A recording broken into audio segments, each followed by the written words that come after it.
Hello guys, welcome to Epic Tube Moments.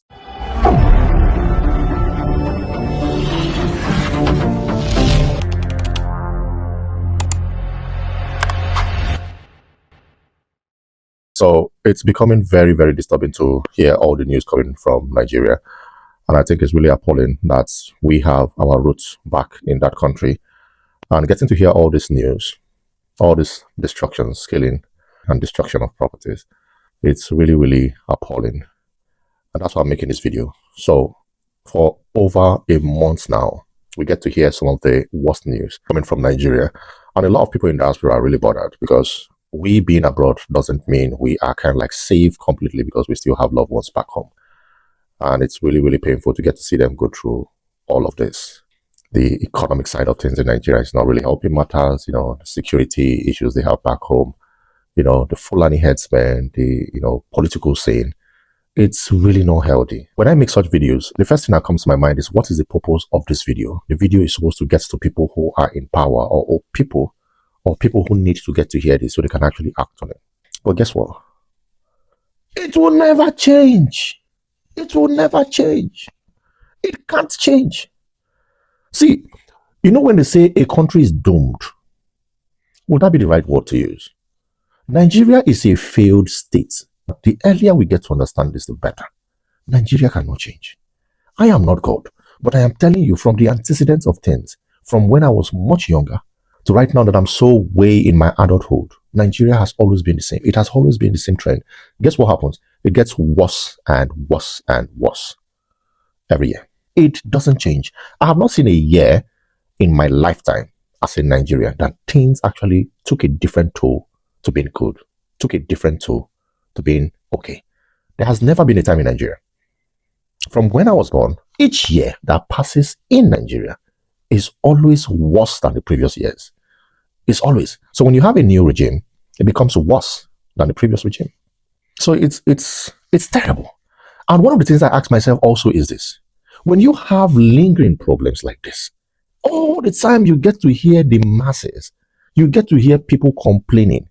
Where are the ex-presidents? Where is IBB? Where is General Gawan? Where is Abdul Salami? Where is Obasanjo? Where is Shenekon? Where is Danjuma? Where are all these people? I don't want to call Buhari because Buhari was there. Buhari has been there. He's part of the problem. He actually came back the second time to mess things up. Where are all these people? So when you get to hear people dying, insecurity everywhere in the country, and you still have some heavyweights who were part of the system, who were the ones ruling Nigeria at a certain time in their life, cannot come out to say anything.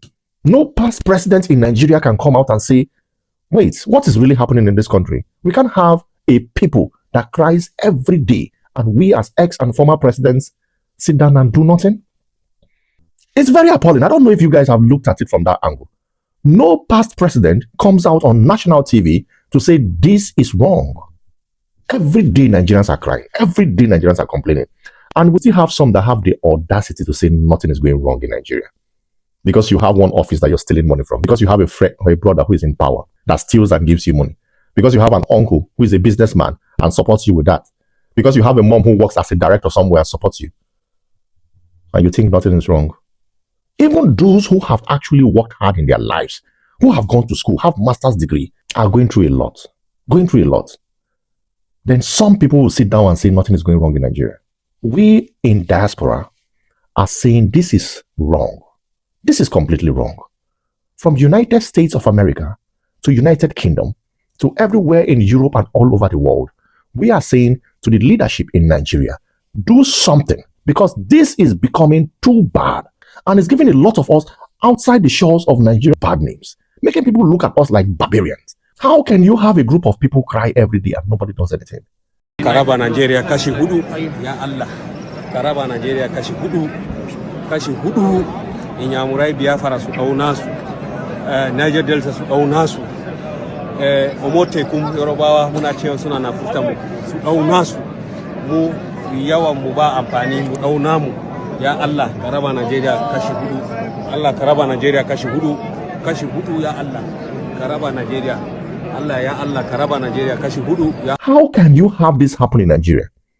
Now this issue of Natasha, this issue of Yahaya Bello, It is so worrisome. Now, let me tell you something that will shock you guys the more. Do you know what? Do you know after all of these things, nothing will still happen? Nigerians will still continue to be living their lives after all of these shouts and cries, after all of this panic, after all of this agony.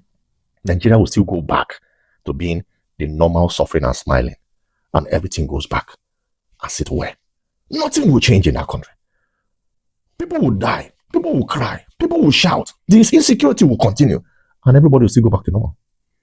It is so appalling that Nigerians have actually gotten used to this pattern of lifestyle, this pattern of suffering. How can a Senate president be accused of a sexual harassment and nothing happens? Like, nothing. The Senate president is bigger than the law. I don't want to go into the nitty-gritties of what really happened with Natasha, but what I can say is these people travel to Western world and they see what happens. Even if an allegation has been placed on somebody wrongly, you will still need to be investigated. That's why we have something called whistleblowing. You don't need to even know the person who tells you that this guy has done wrong. Whistleblowing is someone who has seen something go wrong somewhere and tries to say it without actually bringing his face or name into it. That is whistleblowing. And we still take these things very seriously. In Western worlds, they have that room for people to call in, anonymous calls, and let someone know that something is going wrong somewhere, and it will be investigated. Why is Nigeria like this? And that's why when people leave the country, they say, why are people leaving the country? When people jackpot and leave, they say, why are people leaving Nigeria? Then who is going to be back home to take care of this country? And people are leaving out to go and look for money. Now you guys can see clearly that we did not leave in search of money. There are a lot of reasons why people leave Nigeria. Insecurity is one of them. Lack of fair play is one of them. Tribalism, ethnicity, religious issues are some of the reasons a lot of people do not want. As little as mosquito can be reasons why some people don't want to stay in Nigeria.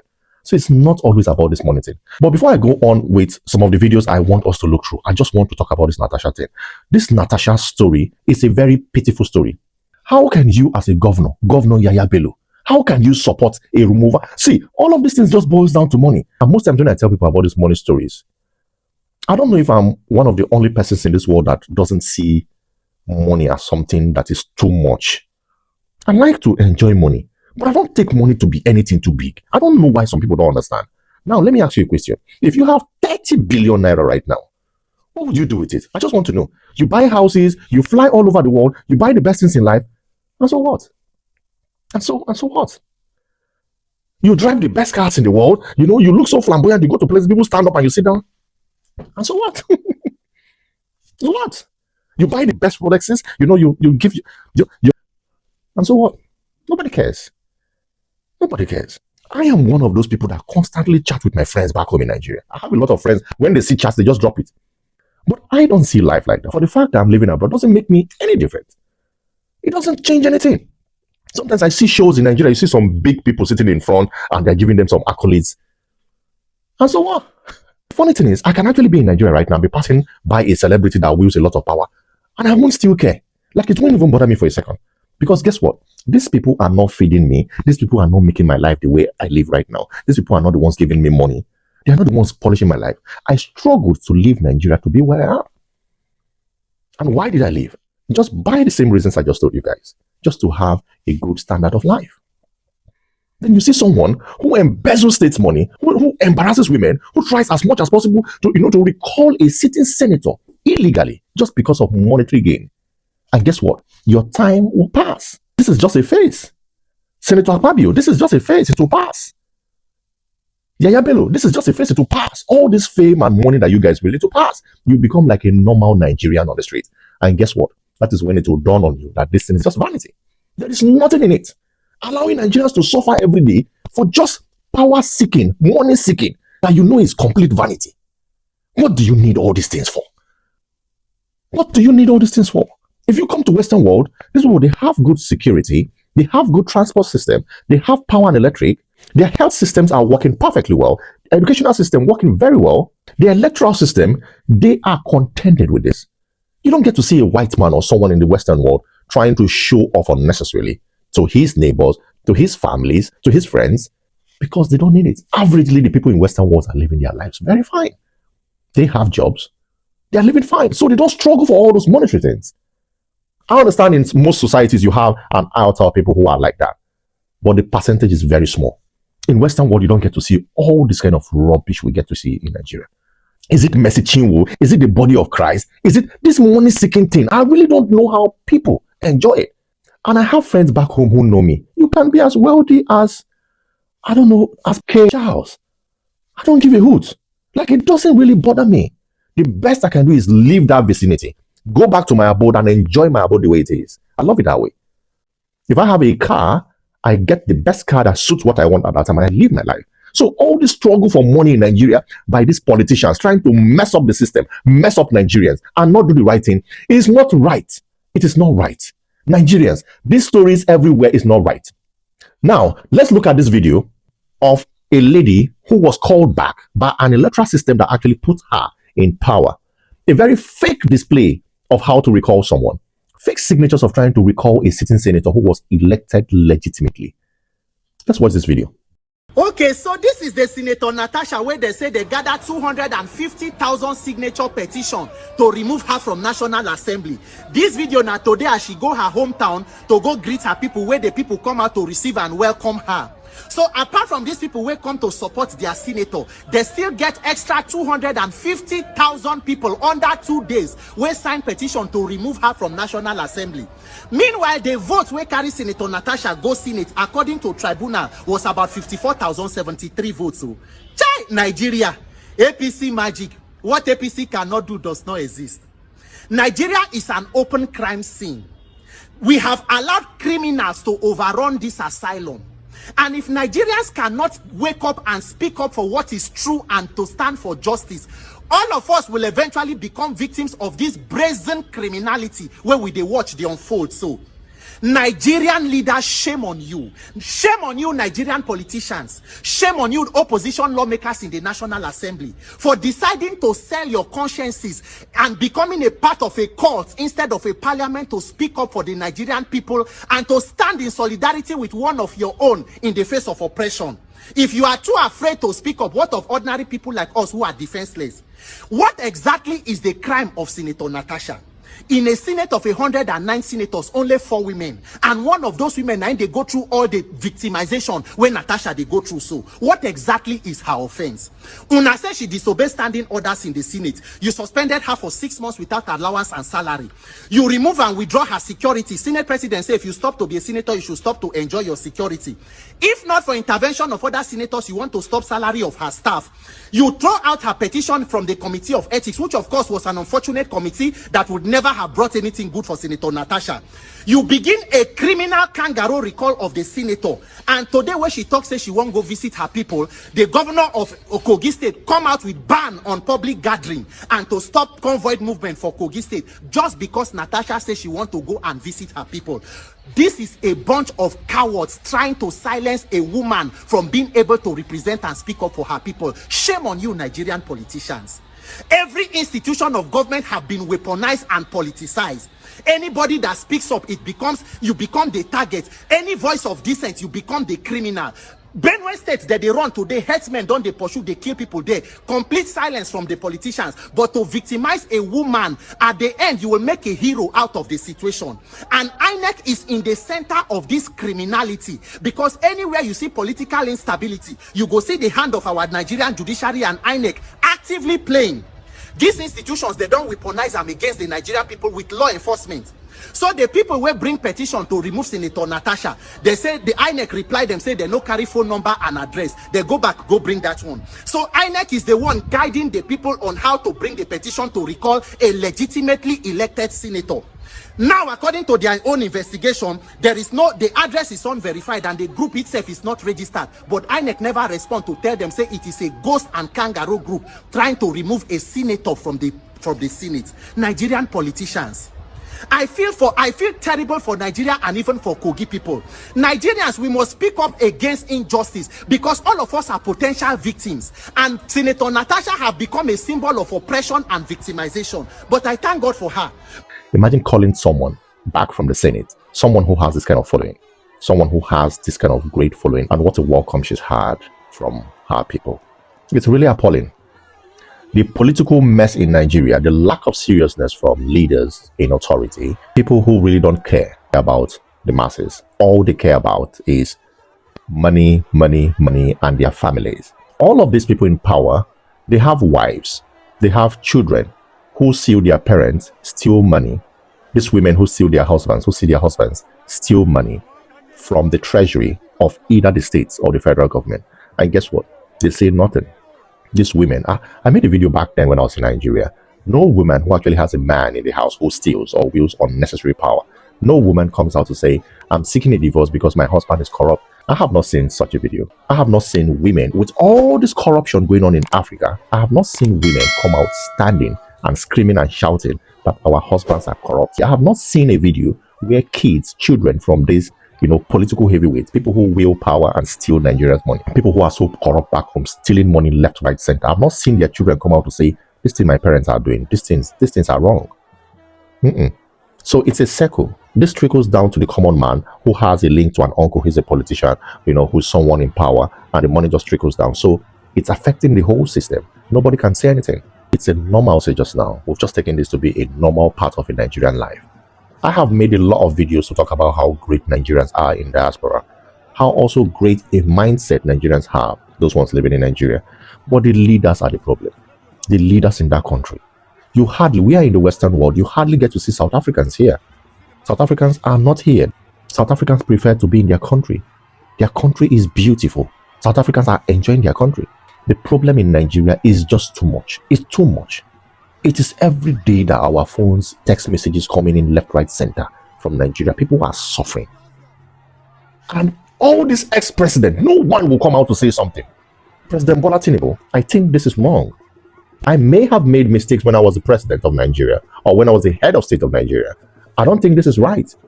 No ex-president can come out, no former head of state can come out to say something. So the political heavyweight in Nigeria, this message is actually for you guys. What goes around comes around. If it doesn't come to you, it will come to your children. You see, something will happen. I have a feeling that there's going to be a revolution in Nigeria. I just have this feeling that something is about to happen in Nigeria. And Nigeria, it's been a long time we tasted this civil war. If it happens again, it will not be the time of the Ojukuzo. People are wiser now. It will be terrible. It will be terrible. Some of you just think you have a leeway out. When it happens, you ball out because you have money. You jack back and leave Nigeria in that mess. When you are part of it, if it happens, it will not spare anybody. Everywhere is boiling in Nigeria. The Eastern movement, there is problem there. The Yoruba land, problem. In the north, a lot of problem. Middle belt, a lot of problem. People should be careful in that country. These are warning signs. It is going to explode very soon. You can't continue eating a system and not replacing and not helping the system. You can't continue just milking a system indiscriminately and expect something wrong not to happen. Nigeria is on the verge of collapse. And when it happens, it's going to engulf everybody in it. And funny enough, while we make all these videos, a lot of these heavyweights that wield power sit down in their houses, cross their legs, and watch all these things and laugh. They are about to sign one contract tomorrow. They have a check on their decks the next morning to actually pick up. And some of these things don't bother them.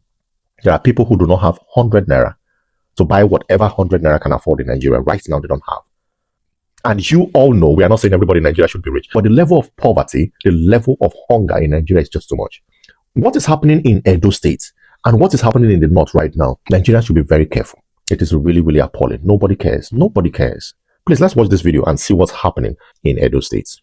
Guys, if you not say your papa or your mama now from Edo State, I mean, if you are from Edo State, from Benin to Okmela, from Benin to Igara, from Benin to Okme, from Benin to Fuga, from Benin to Ekperi. Guys, share this video. We need your support right now. Uromi people need your support right now. No go to say because I'm not from Uromi, I'm from Benin or I'm from Fuga. It no concern you, guys. It concern you. I say it concern you. Because I come online just now and I see when Fulani, the Northerners, and they make plans, and they para, they practice, if they won't come Edo State, come free the whole of Edo State. Karaba Nigeria kashi hudu, ya Allah. Karaba Nigeria kashi hudu, Inyamurai Biafra su dau nasu, Niger Delta su dau nasu, Omote kum Yorubawa muna cewa suna na furta mu su dau nasu, mu yawan mu ba amfani mu dau namu, ya Allah. Karaba Nigeria kashi hudu. No matter where you dey, brothers and sisters, this matter concern you. You know why? People they say, why Uromi people go born us Fulani? Not beside support to. You understand? But the way this thing call it go now, those Fulani people say they need war. We be Edo, we go to run for war. Anyhow they want some, we go give them. I want the youth of Edo State to stand. Nothing will happen. Everybody, no matter who you be, if you be kofra, any kofra will be guy, stand up. Because now where they for disgrace with the people, now they for disgrace the whole of Edo State. Karaba Nigeria kashi hudu, ya Allah. Karaba Nigeria kashi hudu, Inyamurai Biafra su kaunasu, Niger Delta su kaunasu, Omote kum Yorubawa muna cewa suna na futa mu su kaunasu. This is really terrible. The other part that really shocks me is I really don't want to talk about the pastors in Nigeria who also are watching all these things happen. And someone will say, what can they do? They actually cannot do anything. What can I say? Can they do anything? Do they have an influence? Do all these heavyweight pastors, big pastors in Nigeria have any form of contribution to help, simmer some of these things down? It's a really big mess.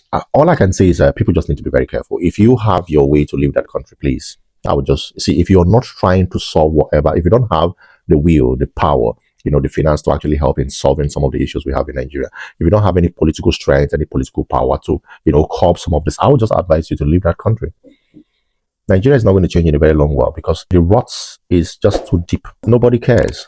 Nobody cares. It shouldn't be only those in diaspora that should be rebranding Nigeria. I think for now, it's just people in diaspora that's trying to just rebrand and just give Nigeria a very good global standing, global name. Let me just leave it at that, okay? Thank you guys for it's a really sad one. And that's why I'm not really too keen about a lot of things. It's a big sad one. With a lot of things happening in that country, it's too messy, okay? Thanks for watching, guys. Twali.